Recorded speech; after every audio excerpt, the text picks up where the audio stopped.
4178 پہ اس کو ذکر کیا. تاریخ ابن عساکر بحوالے شفاء السقام فی زیارت خیر الانام صفحہ نمبر 46 اور المغنی ابن محمد قدامہ جلد 3 صفحہ نمبر 557 اور الجوہر المنظم 51 میں بھی یہ حکایت مذکور ہے. کتنے حوالے دیے گئے؟ تفسیر قرطبی اسی سے ریلیٹڈ ہے، تب انہی کے سیکٹر سے.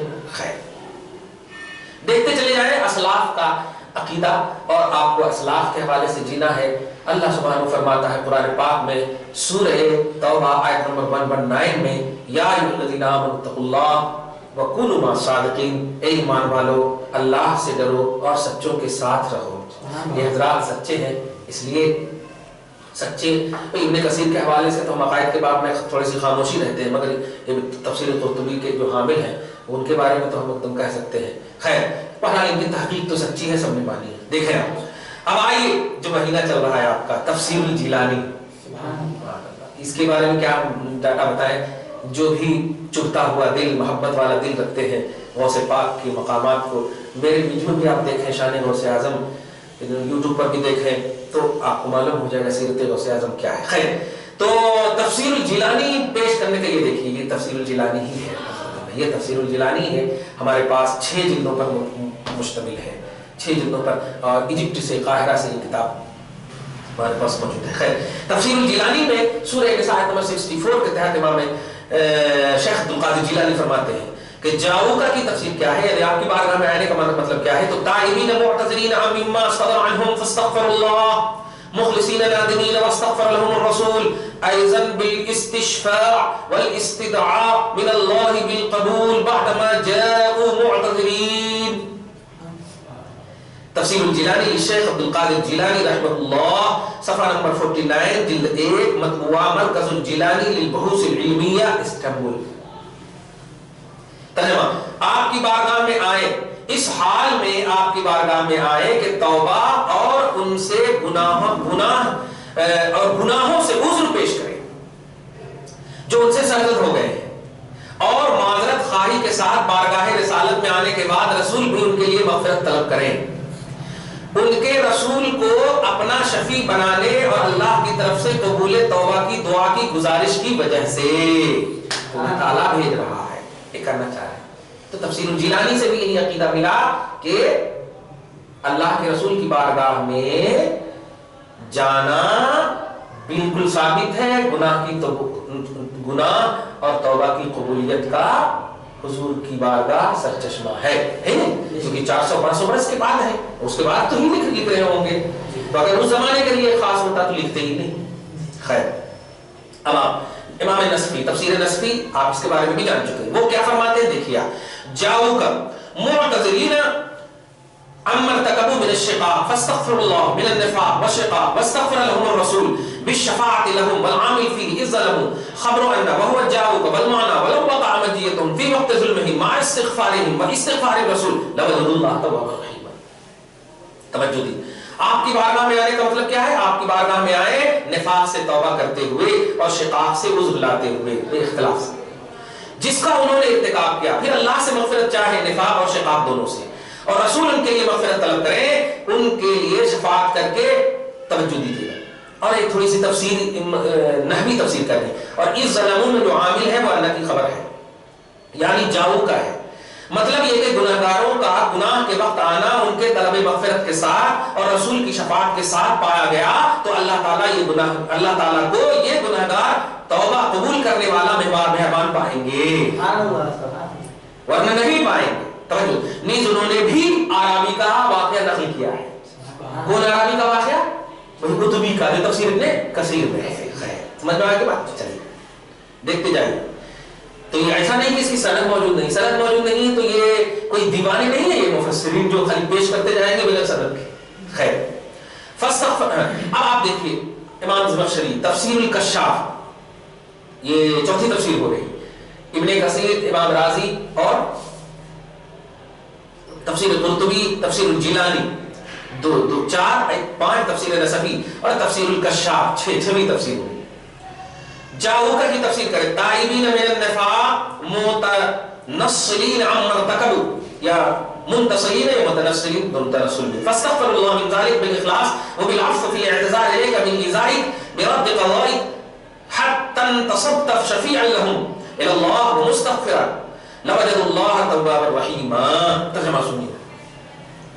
جاؤ کا آپ کی بارگاہ میں نفاق سے توبہ کرتے ہوئے اور ارتکاب معصیات سے خود کو بری کرتے ہوئے پھر اللہ سے مغفرت چاہے. اس گناہ سے یعنی آپ کی بارگاہ میں فیصلہ لانے کے بجائے کہیں اور لے جا کر جو آپ کو ایذا دیے ہیں تکلیف پہنچائے اس سے رجوع لائیں یہاں تک کہ آپ ان کے لیے شفیع بنے, شفاعت کرنے والا بنے اور مغفرت طلب کرنے والے.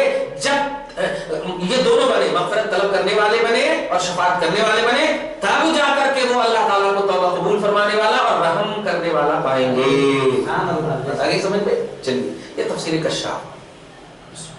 اب تفسیر الجلالین یہ تو مشہور ہے, پوری دنیا میں چلتی ہے. جاؤ کا تائبین فاستغفر اللہ واستغفر لهم الرسول فیہ التفات عن الخطاب تفخیما لشانہ صلی اللہ علیہ وسلم. توجہ دیجیے گا 700 قرآن ہے.